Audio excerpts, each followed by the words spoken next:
Welcome to Founders Club, the show for real estate entrepreneurs. Tell me about, let's take a step further back. What got you into real estate in the first place? So it's a kind of a long story, so I'll keep it short. I had been in Christian ministry. Okay. And I was stuck in a very traditional rural churches where I grew up in in Texas, very super conservative, and I grew up in small towns. So I never lived in the city or whatever. So felt stuck in this traditional, everything. I was kind of a rebel against being in like stuck a bubble. You feel in a bubble. Yeah, and everybody was like, "This is the way we've always done it. We got to do it this way." And I'm like, but that sucks. We need to do there's better ways, and we can make bigger difference in people's lives. And I was like, I need to do something that I can be able to add value to people's lives, and I wanted to do ministry. That was today I still believe that's my call. My calling is to change people's lives, which is interesting because now I'm doing it as a coach, as a real estate coach. Mm-hmm. But I was going to get into real estate because I was like, I can sell real estate, have my own schedule, make my own money, and then I can do this on the side or do whatever, ministry, do that, which worked out great until I had an affair.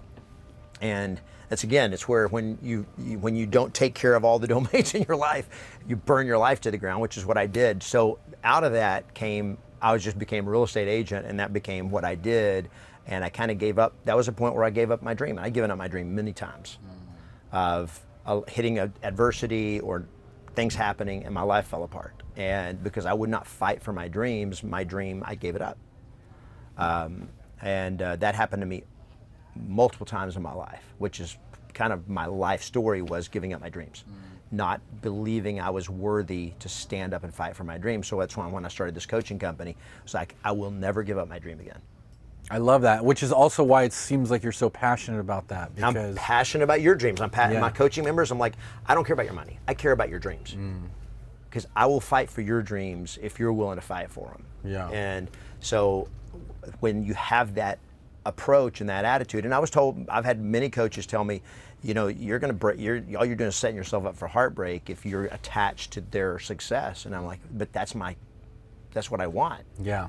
I'm passionate about winning in life, and so I'm passionate about them winning in life. And think about the feeling you're going to get from helping them win. Oh, absolutely. I get my top coaching members go sailing with me. Yeah. And they can because they have the money, they have the time, they can travel here. I've got people that have traveled out here to go sailing, and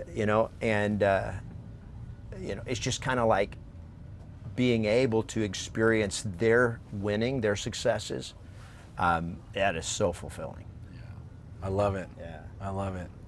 So is that what inspired you to then transition into writing the book and doing the coaching?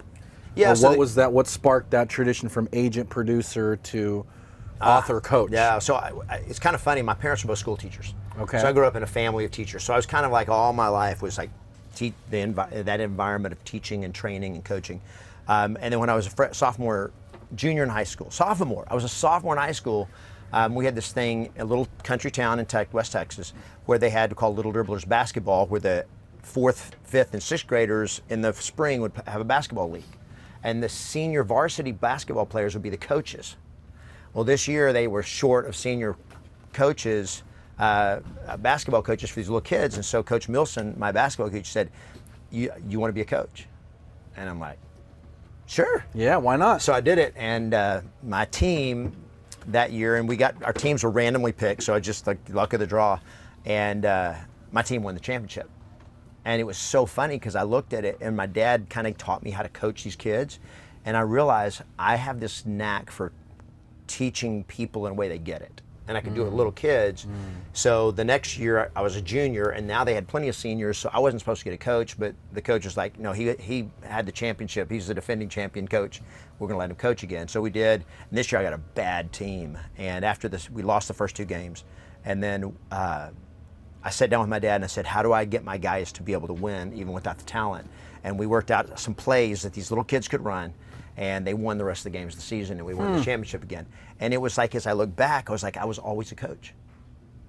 Wow. I just loved teaching, and I could work with people at kids on up, and they just got it. And so it's just been kind of like I don't know if it's in my blood from my parents or what, but coaching and teaching was always my passion, and seeing other people win because I helped them, like, just That's the juice right there. That's the juice right there. So I get more fulfillment out of coaching than I ever did out of selling. And I loved helping people. So selling was good for me in that respect. Yeah. But just coaching, when I coached, it was like I would do this for free.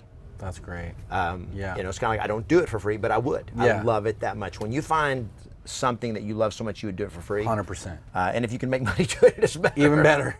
If you're new to the channel, my name is Oliver and I'm a 3-time Inc. 500 real estate entrepreneur. I'm a co-founder of a brokerage with over 1,000 agents doing $4 billion in sales, and I'm an active real estate investor. But most importantly, I'm passionate about helping you grow your real estate business. Don't forget to subscribe. Let's go.